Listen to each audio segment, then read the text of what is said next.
Hey people, CzarThwomp here, and welcome to episode 35 of Ace Attorney Investigations. Last time, we started investigating Manny Cochran's office, and we found out that he had the Yatagarasu's key, and that it is in fact the key to his safe, which basically can be opened by both the knife and the key portion. Anyways, and we found this strange art. Now let's investigate. These are pieces sold off around the world. I wonder how much they're worth, especially this one. Ruffy, don't touch those valuable pieces of art with your filthy hands! Why? Do you have any idea what would happen if one of them were to break? Is it just me, or did you hit one of the pieces of art just now? Oh, sorry, I actually read Gumshoe line in Edgeworth's voice. Sorry, it's just when I don't see sprites, it's kind of hard.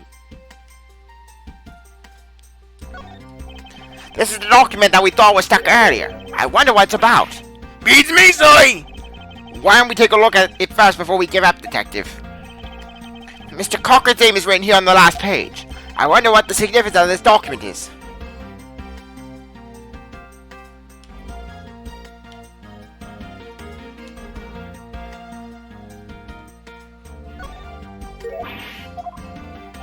Okay, that's a little strange.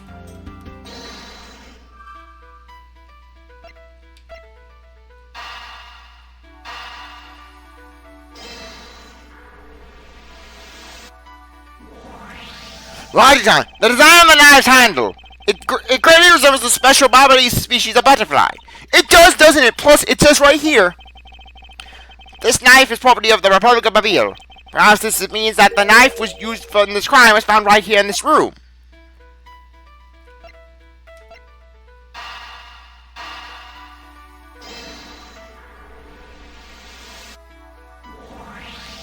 To steal your dirty secret. Is it possible that the dirty secret the Yatagarsu was out to steal is in this very room? Dirty secret? Francisca, you're in pursuit of some dirty, underhanded dealings yourself, are you not? Something tells me that this is no coincidence. In that case, the person I'm looking for is here in the Babalese embassy, huh? The head of the smuggling operation. I think I might just need to ask Francisca more about her smuggling case in more detail. Yeah, just want to make sure.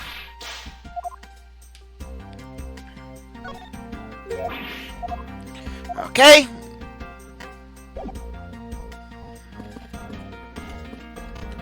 Slow down. Francisca, when we last talked, you said that you were on the trail of a smuggling ring. I suppose the reason you are here right now is related to that? Yes. After analyzing the intel we gathered from the various countries, this embassy rose to the top of our list of sites to investigate, and this is what tipped us off. This accounting document. It's only one page of the whole thing, so we're not sure about all the details. However, it's enough for us to grab onto the tail of the beast. For you see, this type of paper was made only in the kingdom of Cadopia, which means that somewhere in the countries of Alabasta and Babel is the head, the one pulling the strings behind the entire smuggling ring. That's Francisca for you. She's amazing, pursuing this case with all she has. And now we have those other documents.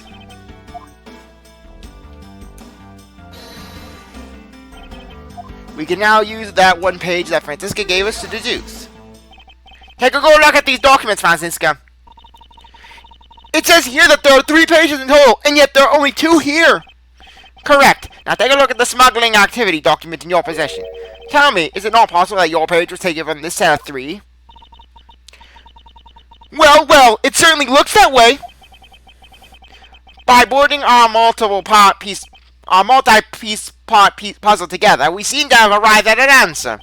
And it seems that you have now found what you were looking for. Yes, and with this it has become crystal clear that Mr. Cochran himself was responsible for the mass smuggling of Babalese ink. Babalese ink? Babalese ink is a special product of the Republic of Babel. However, due to a special reason, only a limited volume is ever exported.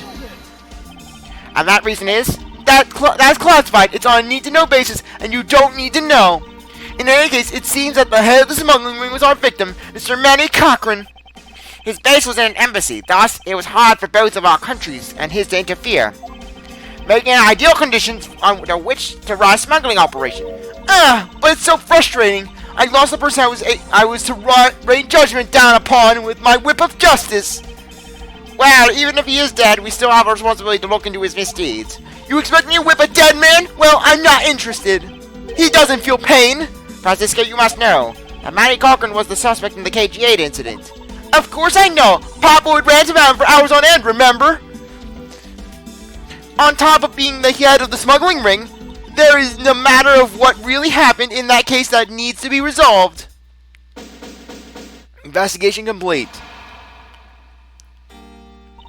Are you done investigating?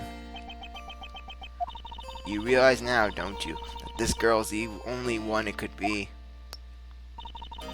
Now come along quietly, Yadagarasu, K. Faraday. You are under arrest for the murder of Manny Cochran. Mr. Edgeworth! Please, you have to believe me, I didn't do it! I chased the fake Yadagarasu in here, and he was already... You have the right to remain silent. Anything you can say can and will be used against you. Oh my gosh! An officer in the Ace Attorney universe is actually reading the Miranda rights. But would the Miranda rights still apply in Bobolese? We accept all the rights of all the nations! We accept a rainbow of racial acceptance! I'd like to help you reduce the number of mistaken arrests Interpol makes. What was that supposed to mean? I believe I told you that K. Faraday is not the culprit of this crime. Very well. I suppose I have no choice. I'll show you just how foolish your claims are. Why risk K? Even your police confirmed that the Yadagarasu infiltrated the Bobolese embassy tonight. Utilizing the confusion caused by the fire, the Yadagarasu snuck into this embassy. Furthermore, the girl claims to be the Yadagarasu, and most importantly, other than her, there was no one else in here with the body.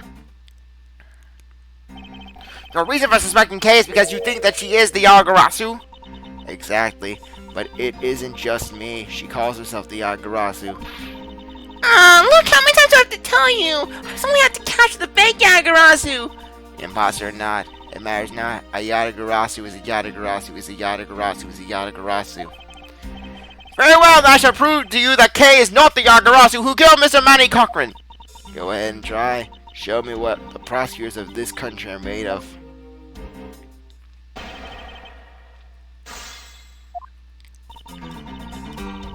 Okay. They may have confirmed it, but are you telling me that no one could catch the thief? If so, you're basically admitting that the Yadagarasu that committed murder eluded us. Of course, I chased after the Yadagarasu that entered the Bobolese embassy right away. And that is also why I'm making this arrest right now. Because at the end of my long chase, there was only this girl. No! In any case, this is what I believe happened tonight. Okay. The confusion caused by the fire. Are you saying that the Yadagarasu is not the arsonist who started the fire? A suspicious person in a long coat was spotted in the area. Officers in the area claim to have seen that person start the fire. It sounds like we have a phantom in our midst. Oh, Mr. Edgeworth, the phantom's not said to appear for several games from now. Yeah. In a way, he could be considered a phantom, with the way he randomly appears.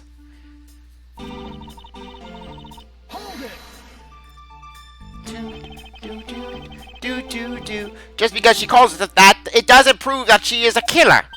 No, but it does give her a motive. The Yadagarasu sent a card saying, I will be there to steal your dirtiest secret. Furthermore, there are documents pertaining to some smuggling activities in this room. She obviously wanted to steal them. So she killed Mr. Cochran for the key. I see. Her logic is very sound. I expect nothing less of Agent Lang's secretary. That statement just now didn't sound right. It might just be the opening I need.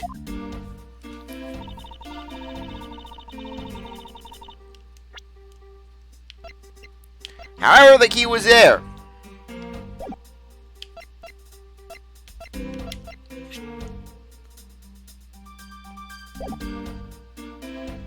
Okay. Good. Phew. I don't know. Sometimes this game makes me paranoid. This series. Agent Shih-na, I regret to inform you that there is a flaw in your logic. Oh.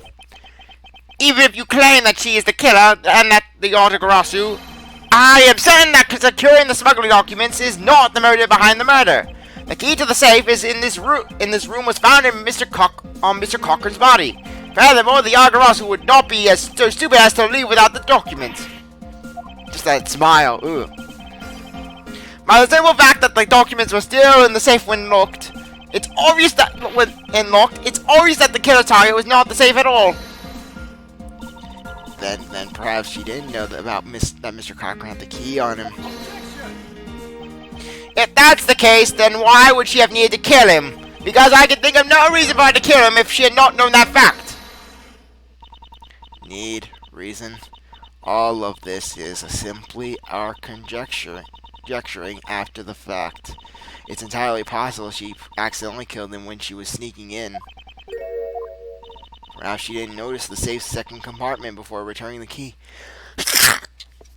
Ugh! Almost sneezed. Ugh! Good thing I covered my nose.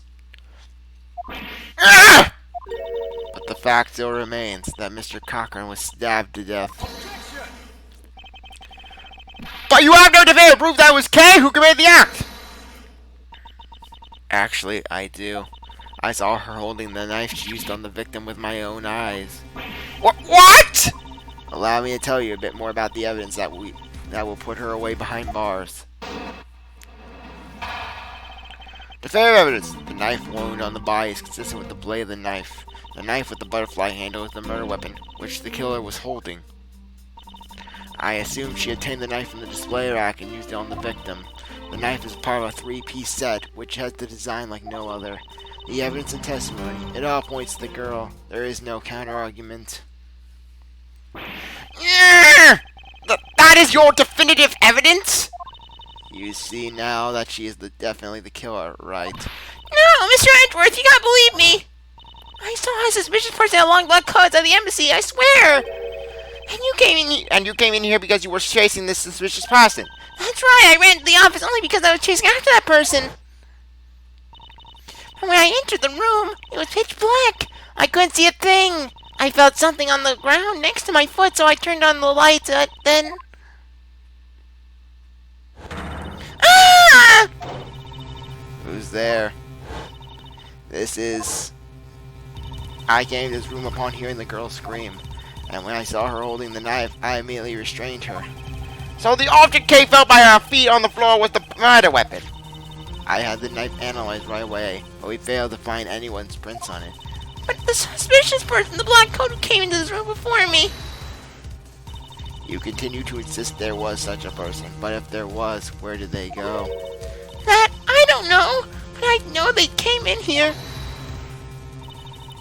That sounds like the desperate excuses of a suspected killer, not a trustworthy testimony. You understand, don't you? You can't trust this girl's words, Mr. Edgeworth. Yeah! She has a point. Even if Kay's words are the truth, I must show that they are with some solid evidence. Mr. Edgeworth, I really didn't. Kay, don't worry. If you didn't do it, then there must exist a way for me to prove that. Still not getting up, I see. In that case, try to counter my argument, if you can. Don't worry, I can and I will. And we shall. Because this one's actually pretty obvious.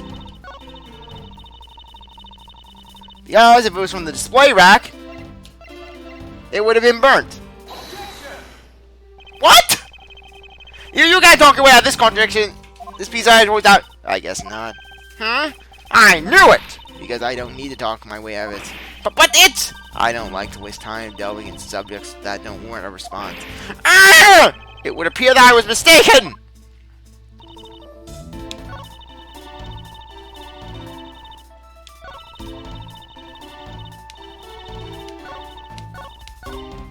In that case, I'm pressing everything! Does this mean that you already have the results back? We have confirmed that the shape of the Bubbly's knife blade matches the wound. Please don't confuse the efficiency of Interpol's forensics team with your own. I won't if you don't underestimate our police force! And so we're clear, I'd hardly say your logic is sound, which you will see in a bit. Ick, you can prove me wrong. Please, by all means, go ahead. That has been my intention all along. Now, let's return to your testimony.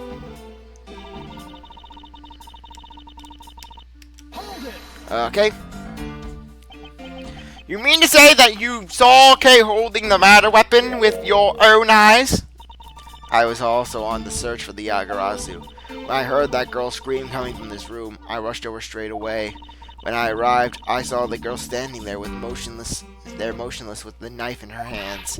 But I already told you I was only here because I was asked after the Yagarasu. The suspicious that all came into this room. But when I entered, it was pitch dark. I felt like my foot on the floor, so I turned on the lights and then... You found out that it was the murder weapon at your feet.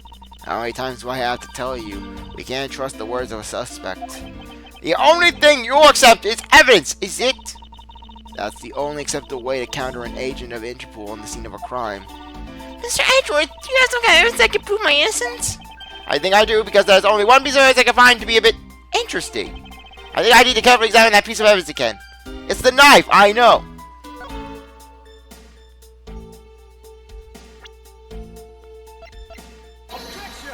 This is the one we had to press with this. Come on! I was trying to do. Oh, it can't be the knife because it would have been burnt with the other two. So the murder weapon was the knife with the butterfly design on it. But is that really the truth? What are you getting at? I'd like for you to take a look at this. There's blood on the blade, and yet there's not a speck of blood on the handle. This signifies that at the time of the crime, a different handle was attached to this blade. The knife that Kay was holding, it had its handle switched and was in fact not the real murder weapon. It wasn't the real murder weapon. This knife can be taken apart. Shall we give it a go? As you can see, the Babyliss knife has now been disassembled into two parts. The killer must have pulled the murder weapon out of the victim's body and proceeded to swap the knife's original handle with this butterfly one. It was all to create the illusion that Mr. Cochran was killed with the butterfly-themed knife. This should clear up any and all suspicions surrounding Kay. Your argument isn't airtight yet. How so? It's possible that the girl herself is the one who switched the handles. Don't be ridiculous! For what purpose would she do such a thing?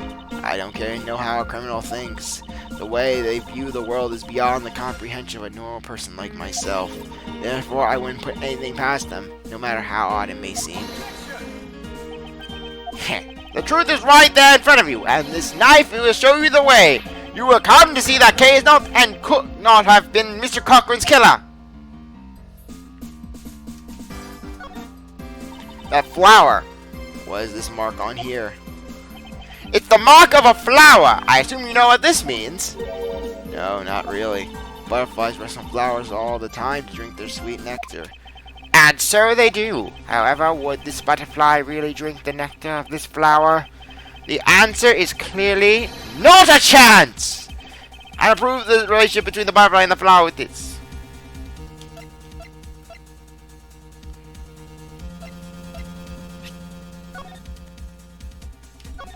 Yep, there you go. Okay, yes. I never read this before. Basically, the King of Alba still produces the very luxurious Cadobian paper. Yes, and with crystal oil.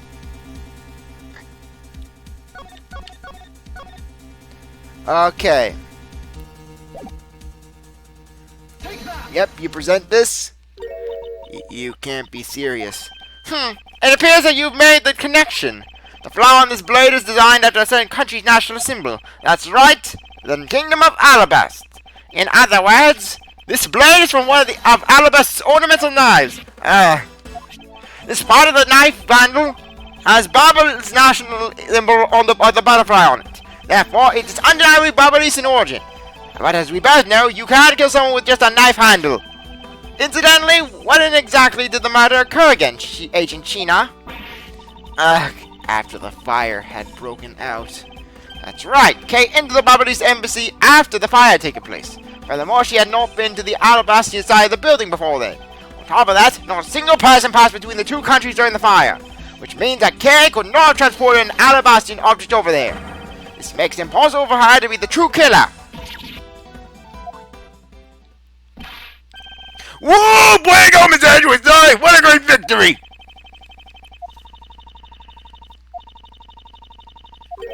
Huh? Hey, why is everyone so quiet? I'm happy we got this far and clear Kay's name. But what worries me now is what will happen next.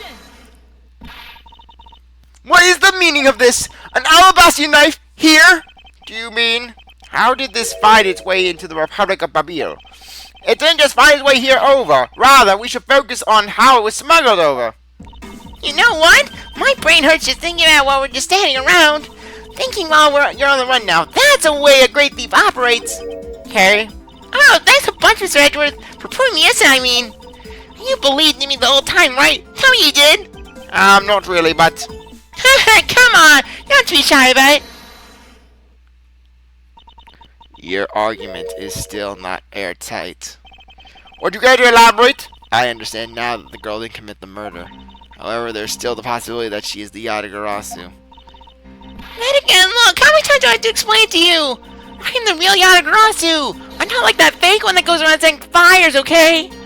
Whether you're the real deal or a fake, it doesn't really matter. All I have to say is this. I have my suspicions that this girl is the one who started the fire.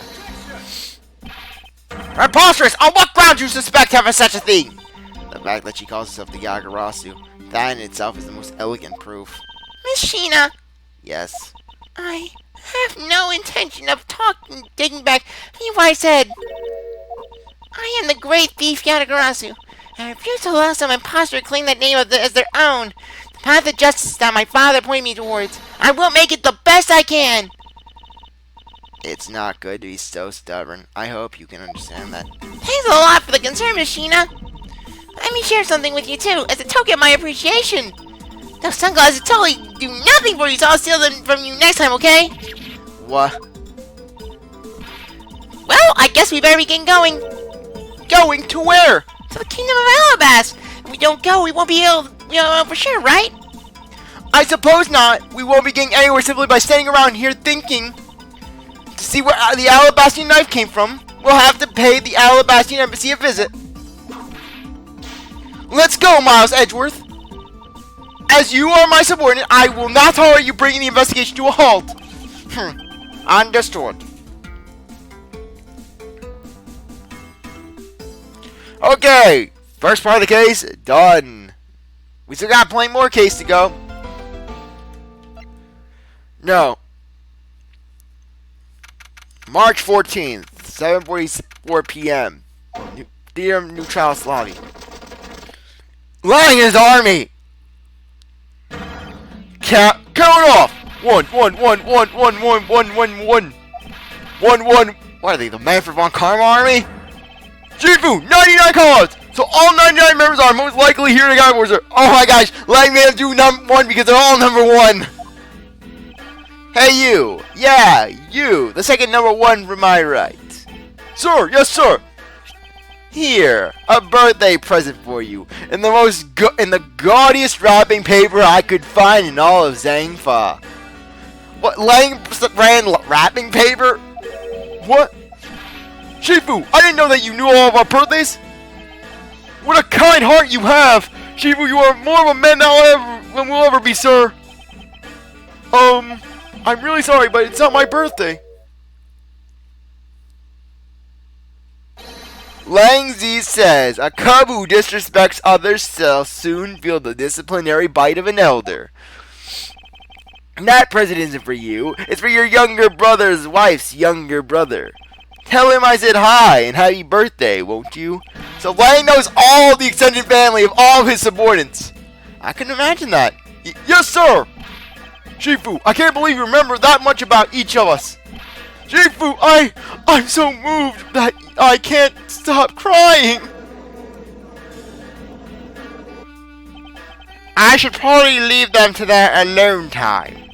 Alright, meeting's over, everyone. Head over to your posts. Dismissed! Sir!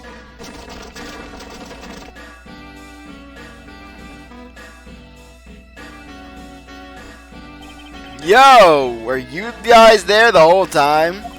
I got a call from Shih-na, and she's already filled me in. It sounds like you're out to get in my way again. I have absolutely no intention of interrupting your investigation. I simply request that you grant me permission to investigate the Alabastrian embassy. Why? So you can sully it with your outdated autopsy reports? I know the way you work, Pinky. Pinky! You heard me, Pink Suit. And by the way, you're not a man. What is that, polyester material? I wipe my ass with polyester. A real man wears tight Zangfanese leather and feather boas. Real feather boas are the mark of any man. The bigger your feather boa, the more of a man you are. And what if I say no? Agent Lang, this man is my subordinate. As I have received permission from the ambassador, he is to be extended the same rights. Sorry, sis, but it's not that simple. Alabasta is the strictest immigration regulations in the world, or didn't you know? Even among my elite men, only about half of them were admitted into the country. Besides, any more cooks in the kitchen, and we might spoil the soup, if you get what I mean. How dare you make such assumptions! Don't take this the wrong way, princess, but I thought I was in charge of Alabasta, Miss Von Karma. I will bring to them the glories of hot leather. Tight leather that is so tight it cuts off all circulation. Literally, you look below me, I'm bluer. Look below my waist, and I'm bluer than Papa Smurf. Look, try to understand, okay? Things over in Alabasta are a bit of a mess right now. What do you mean by a bit of a mess? No one told you we had an incident in Alabasta as well. This is what we call a decision based on the investigation, Mr. Prosecutor. Look, Wolfie, just listen already.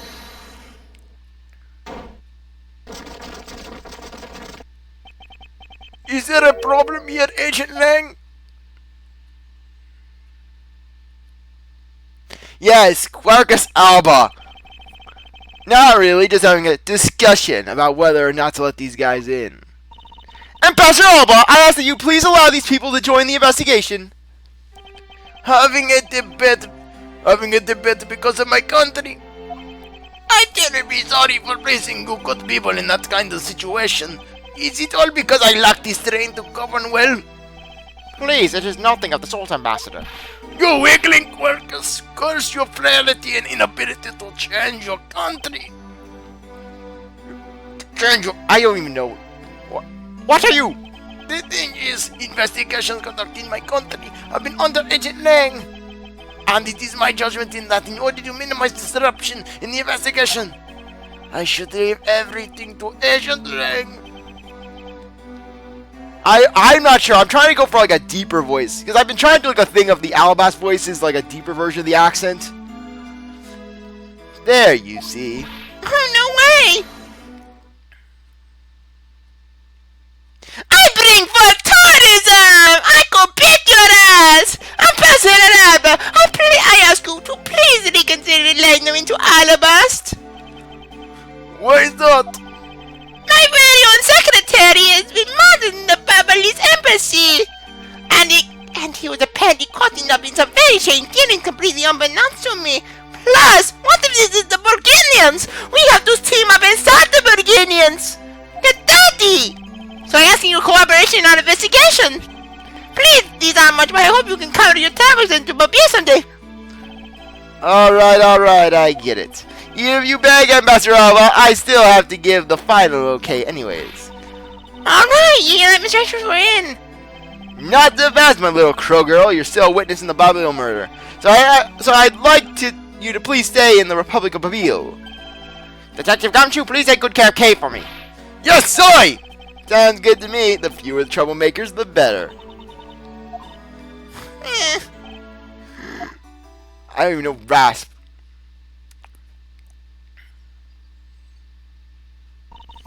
Hey, Mr. Edgeworth. Yes? I wanted to ask you for a while now, but that lady over there, is she who I think she is? Ah, that's right. I didn't introduce the two of you yet. Francisca Von Karma, the prosecutorial prodigy. It's nice to see you again. Oh, I knew it. You're the whip lady. Riding crop lady, you mean? You may address me as Miss Von Karma. Miss Von Karma, I leave the rest of the leave the investigation about alibis in your hands.